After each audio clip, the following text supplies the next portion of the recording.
வணக்கம் நண்பர்களே, மற்றும் ஒரு குக்கிங் வீடியோவிற்கு உங்கள் அனைவரையும் வரவேற்கிறேன். டிஃபன் அப்படின்னா நம்ம இட்லி தோசை அப்படிங்கிறது நம்ம சவுத் இந்தியன்ஸ் தவிர்க்க முடியாத விஷயம். இன்னைக்கும் இட்லியா இன்னைக்கும் தோசையா அப்படின்னு கேட்கறவங்கள கூட விதவிதமான சட்னி சாம்பார் அப்படி கொடுத்து நம்ம வாய் அடைச்சிடலாம். அப்படி ஒரு டிஃப்ரெண்டான பூண்டு சட்னி தான் இன்னைக்கு நம்ம பார்க்க போறோம். தோசைக்கு, இட்லிக்கு, சப்பாத்திக்கு, பூரிக்கு எல்லாத்துக்குமே சூப்பரா இருக்கும். ஏன் தயிர் சாதத்து கூட செம்மையா இருக்கும். ஆனா தி பெஸ்ட் காம்பினேஷன் மொறு மொறு தோசையோட தான். நிறைய பேருக்கு மொறு மொறு தோசை வராது. ஹோட்டல்ல ஊத்துற மாதிரி பேப்பர் ரோஸ்ட் எப்படி ஊத்துறது அப்படின்னு நிறைய பேருக்கு கேள்வி இருக்கும். நான் செம்மையா ஊத்துவேன். என் ஃப்ரெண்ட்ஸ் எப்பவுமே கேட்பாங்க. ஸோ அதுல இருக்க சின்ன சின்ன டெக்னிக்ஸோட இன்னைக்கு நான் அந்த தோசை எப்படி ஊத்துறதுன்னு உங்களுக்கு சொல்லித்தரேன்.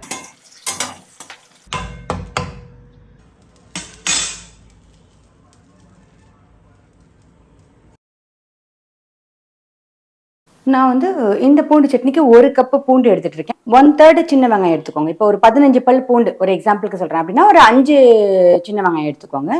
10லேருந்து 15 காஞ்ச மிளகாய் எடுத்திருக்கேன் இந்த 1 கப்பு பூண்டுக்கு. நான் காரம் உங்களுக்கு ஏற்ற மாதிரி பார்த்துக்கோங்க, கொஞ்சம் முன்ன பின்ன குறைச்சிக்கோங்க. அப்புறம் ஒரு சின்ன துண்டு புளி, சின்ன துண்டு வெல்லம், அப்புறம் ஒரு ஸ்பூன் காஷ்மீரி மிளகாத்தூள். இது நமக்கு தேவை. தாளிக்கிறதுக்கும் வதக்கிறதுக்கும் நமக்கு நல்லெண்ணெய் தேவை. ஸோ நல்லெண்ணெய் எடுத்துட்டு இருக்கேன். உளுந்து, கடுகு, அப்புறம் பெருங்காயம் கொஞ்சம், கருவேப்பிலை தேவைப்படும். ஸோ முதல்ல நம்ம அரைக்க வேண்டிய பொருட்கள் எல்லாம் வதக்கிக்க போகிறோம். அதுக்கு கொஞ்சமாக எண்ணெய் ஊற்றி வதக்கிக்குவோம். ஸ்டவ் பற்ற வச்சுக்கோங்க. கொஞ்சமாக எண்ணெய் ஊற்றுங்க. ஒரு 2 ஸ்பூன் ஊற்றிக்கோங்க. இது வதங்குற அளவுக்கு இருந்தால் போதும் நமக்கு. ஃபஸ்ட்டு சின்ன வெங்காயம் போட்டுக்கலாம்.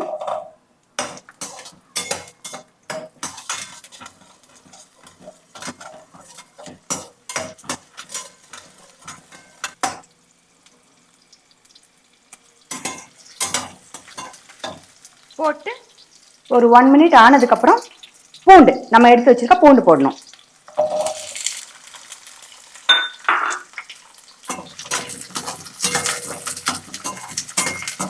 பூண்டும் சரி வெங்காயமும் சரி எண்ணெயில் கொஞ்சம் நல்லா வதங்கட்டும். இந்த பூண்டு சட்னியில் என்ன ஸ்பெஷாலிட்டினா, நம்ம ஒரு 4-5 நாளைக்கு ஃப்ரிட்ஜுக்குள்ளே வச்சு கூட சாப்பிட்டுக்கலாம். அப்போ நல்லா வதங்குச்சுன்னா அது ஈஸியில் கெட்டுறாது. அதனால நல்லா வதக்குங்க. நான் சொன்ன மாதிரி ஒரு 10லேருந்து 15 காஞ்ச மிளகாய் உங்க காரத்துக்கு ஏற்ற மாதிரி அதையும் இப்ப சேர்த்துட்டு அதுவும் நல்லா வதங்கட்டும். சேர்த்துட்டு நல்லா வதக்கி விடுங்க.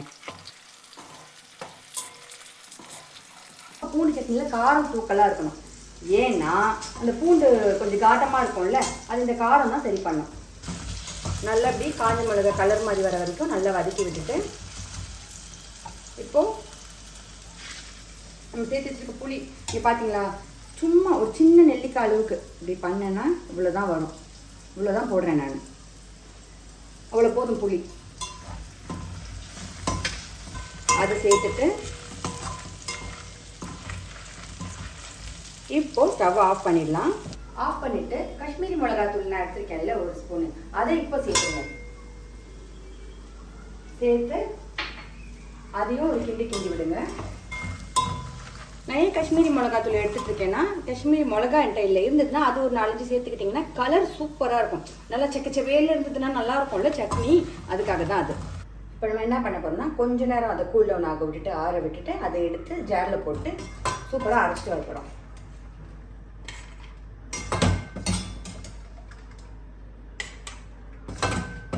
இப்போ நம்ம வதக்கினதுலாம் மிக்ஸி ஜாரில் சேர்த்துட்டு கொஞ்சமாக வெல்லம் எடுத்துகிட்டு இருக்கேன்ல அதையும் சேர்த்துக்கோங்க. அது சும்மா டேஸ்ட் தூக்கி கொடுக்கும், செம்மையாக இருக்கும். தேவையான அளவு உப்பு கம்மியாகவே சேர்த்துக்கோங்க. டேஸ்ட் பார்த்துட்டு அப்புறம் கூட சேர்த்துக்கலாம்.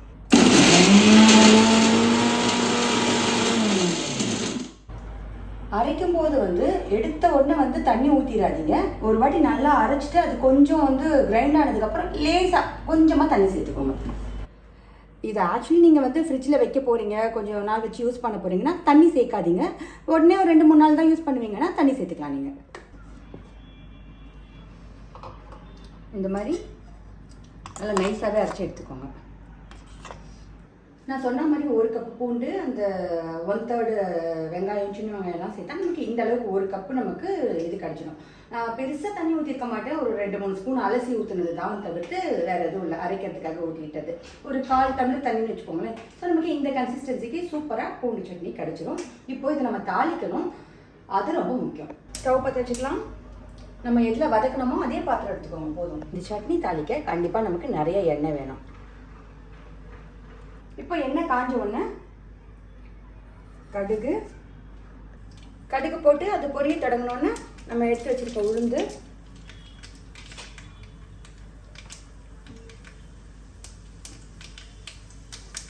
அப்புறம் பெருங்காயம்,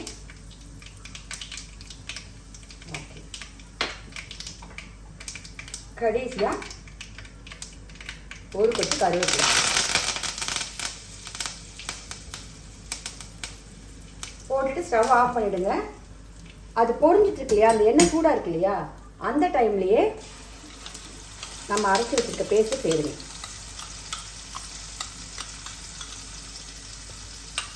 சேர்த்துட்டு இந்த எண்ணெயில் நல்லா அதை கலக்கி விடுங்க.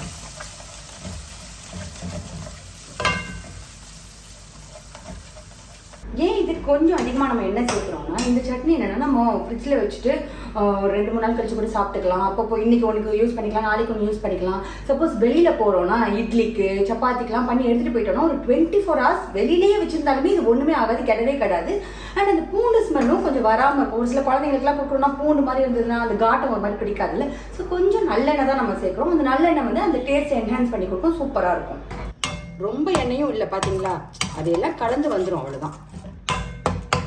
நான் ஒரு சரியான பூண்டு சட்னி பைத்தியம். நான் எந்த அளவுக்குனா, நான் வந்து இது தோசை இட்லி எதுக்கு கொடுத்தாலும் சாப்பிட்றேன். ப்ளஸ் சாப்பாட்டில் போட்டு நெய் போட்டு சாப்பிட்டோன்னா அது வேறு லெவல் டேஸ்ட்டில் இருக்கும். தயிர் சாதம் ஒன்றுனா சாதத்தில் சூட சாதத்தில் இதை போட்டு நெய்யை ஊற்றி பசஞ்சு சாப்பிட்டோன்னா சூப்பராக இருக்கும். ஆனால் தி பெஸ்ட் காம்பினேஷன் வந்து மொறு தோசையோட தான். இப்போ இந்த மொறு தோசை நம்ம சொல்லும்போது நிறைய பேருக்கு மொறு தோசை வராது. ஹோட்டலில் ஊற்றுற மாதிரி பேப்பர் ரோஸ்ட் எப்படி ஊற்றுறது அப்படின்னு நிறைய பேருக்கு கேள்வி இருக்கும். நான் செம்மையாக ஊற்றுவேன், எங்கள் ஃப்ரெண்ட்ஸ் எப்பவுமே கேட்பாங்க.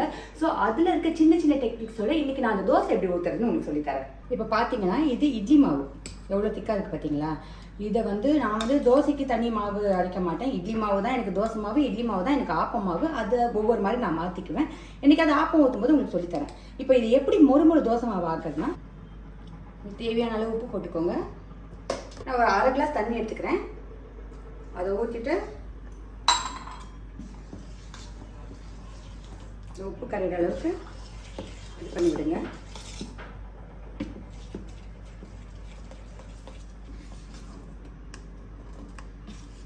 இதுக்கப்புறம் இப்போ உண்மையிலேயே நீங்கள் வந்து மொறுன்னு ப்ரௌன் கலரில் சூப்பராக ஒரு தோசை சுடணும்னு நினச்சிங்கன்னா, ஒரு சில நேரம் நமக்கு கண்டிப்பாக இது தேவைப்படும். ஹோட்டலில் கண்டிப்பாக இது சேர்ப்பாங்க. என்னென்னா, நம்ம பேக்கிங் சோடா, ஆப்போ சோடா மாவு சொல்லுவோம்ல, அது ஒரு 1/4 ஸ்பூன் எடுத்துகிட்ருக்கேன்.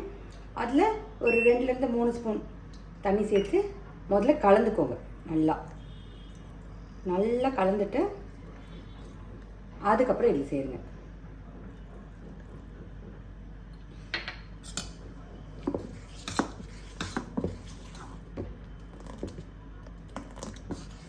இப்போ பார்த்தீங்கன்னா மாவு இந்த கன்சிஸ்டன்சியில் இருக்கணும். தோசைக்கு ரொம்ப தண்ணியாகவும் இருக்கக்கூடாது, இட்லிக்கு மாதிரி ரொம்ப திக்காகவும் இருக்கக்கூடாது. தோசைக்கல் வச்சுக்கோங்க. தோசைக்கல் வச்சுட்டு நான் வந்து இரும்பு தவா தான் எடுத்துகிட்ருக்கேன். எந்த தோசைக்கல்லாக இருந்தாலும் சோப் போட்டு தேய்ச்சி கழுவுனீங்கன்னா உங்களுக்கு தோசை நல்லா வராது. இல்லை தேய்ச்சி கழுவுறது கூட தப்பு கிடையாது. அப்படி கழுவிட்டு அதில் லேசாக எண்ணெய் தடவி எப்போவுமே வச்சுருங்க, மூடி வச்சுருங்க. அதுக்குன்னு ஒரு மூடி இருக்கும், அந்த மூடியோட ஒரு பத்திரமான இடத்துல வச்சுருங்க. நம்ம ஃபுல்லாக இதை க்ரீஸ் பண்ணிக்கணும், அது ரொம்ப முக்கியம்.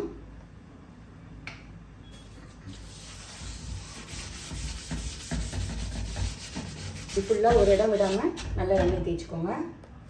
சட்டி காஞ்சிருக்காங்க எல்லாத்தையும் பார்த்துக்கோங்க. பார்த்துட்டு மறுபடியும் ஒரு தொடை. இப்போ நம்ம தோசை ஊற்ற போகிறோம்.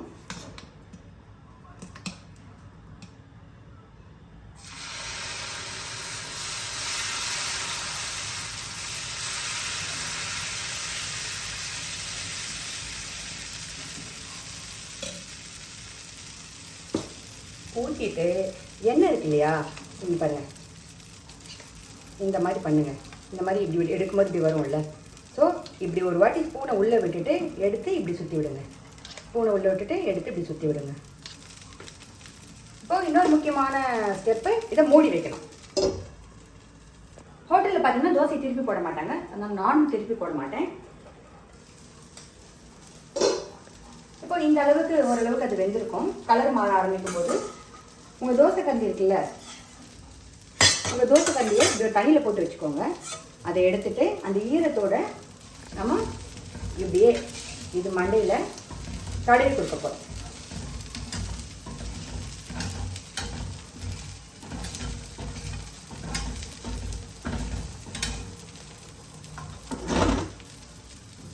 கொடுத்துட்டு இப்போ கலர் மாற ஆரம்பிக்கிறதுல இப்போ மெதுவாக எடுக்க ஆரம்பிங்க.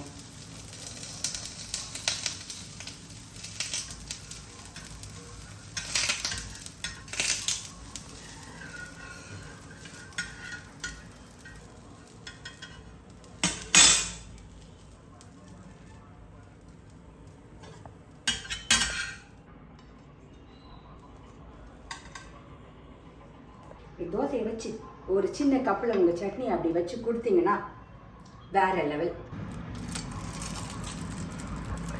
பார்த்தீங்களா சவுண்டு?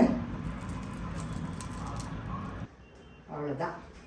தக்க தக்க பூண்டு சட்னி அப்படி போட்டு இந்த மொறு தோசையை பிச்சு